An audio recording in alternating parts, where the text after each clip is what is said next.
It's minute 1732 in the previous video introducing how to model the Apple Pencil.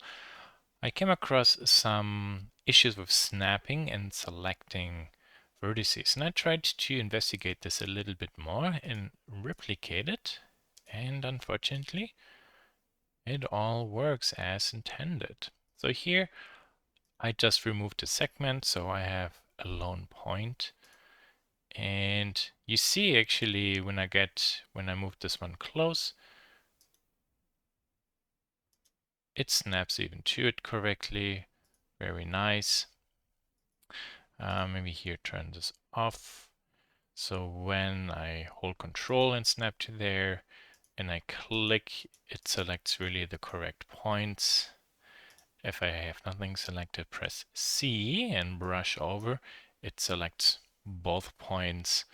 So yeah, it works as intended. I do not know why in the previous video recording it didn't work. Maybe this had something to do with my recording software, or that this is actually currently the 2.92 beta.